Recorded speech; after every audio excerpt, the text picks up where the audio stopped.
சகோதரர் பக்சிங் அவர்களின் ஊழியத்திலிருந்து விடாய் துணிக்கேற்ற வார்த்தைகள். ஆகஸ்ட் மாதம் 10ஆம் தேதி.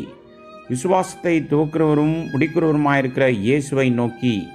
எபிரேயர்கள் நிருபம் 12வது அதிகாரம் 1வது வசனம். மனிதன் எல்லா தேவ ஆசீர்வாதங்களையும் சுதந்திரிக்க வேண்டும் என்பதே படைப்பின் தொடக்கத்திலிருந்து தேவனுடைய விருப்பமாக்கும். அவர் முதல் மனிதனாகிய ஆதாமை உருவாக்கிய போது அவனுக்கு ஆளுகையும் அதிகாரத்தையும் கொடுத்தார். கீழ்ப்படியாததால் ஆதாம் அந்த பாக்கியத்தை இழந்தான்.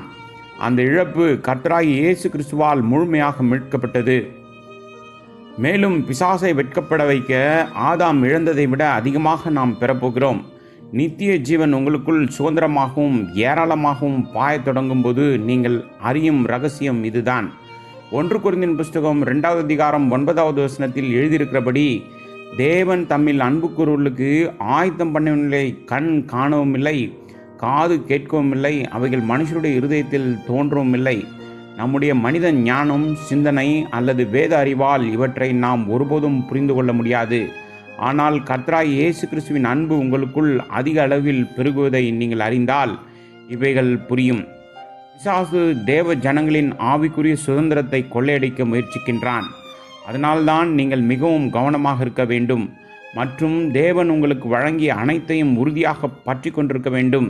மார்க்கு சுவிசேஷம் 13வது அதிகாரம் 37வது வசனத்தில், நான் உங்களுக்கு சொல்கிறதை எல்லாருக்கும் சொல்கிறேன், விழித்திருங்கள் என்றார். உங்களின் ஆவிக்குரிய பரலோக சுதந்திரத்தை பறிக்க எதிரியை அனுமதிக்காதீர்கள். எதிரி உங்களிடமிருந்து நித்திய ஜீவனை பறிக்க முடியாது. ஆனால் உங்கள் ஆவிக்குரிய சுதந்திரத்தை அனுபவிப்பதிலிருந்து உங்களை தடுக்கும் சக்தி அவனுக்கு இருக்கிறது. அவன் அடிக்கடி பயன்படுத்தும் ஆயுதம் ஆவிக்குரிய குருட்டுத்தன்மையாகும். இது கடைசி நாட்களில் பிசாசு பயன்படுத்தும் வலிமையான ஆயுதமாக இருக்கிறது. ஆன்மீக இருள், குருட்டுத்தன்மை மனிதர்களின் வாழ்வில் கொண்டு வர சத்ரு எல்லாவிதமான சடங்குகளையும் சம்பிரதாயங்களையும் மரபுகளையும் பயன்படுத்துகிறான். அப்போஸ்தலனாகிய பவுல் ரோமருக்கு எழுதின நிருபம் 8வது அதிகாரம் 14வது வசனத்தில் கூறுகிறான், மேலும் எவர்கள் தேவனுடைய ஆவியினால் நடத்தப்படுகிறார்களோ அவர்கள் தேவனுடைய புத்திரராயிருக்கிறார்கள். கர்த்தராகிய இயேசு கிறிஸ்துவில் நம்முடைய ரட்சிப்பை பற்றிய தெளிவான புரிதல் நமக்கு இருக்க வேண்டும். கர்த்தராகிய இயேசு கிறிஸ்துவின் தலைமைத்துவம், கர்த்தத்துவம் மற்றும் ஆளுகையின் கீழ் நாம் தொடர்ந்து இருக்க வேண்டும். ஒவ்வொரு கணமும் அவரால் ஆளப்பட்டு வழிநடத்தப்பட வேண்டும். யோவான் சுவிசேஷம் 15வது அதிகாரம் 5வது வசனத்தில் கர்த்தர் சொல்கிறார், நானே திராட்சை செடி, நீங்கள் கொடிகள்.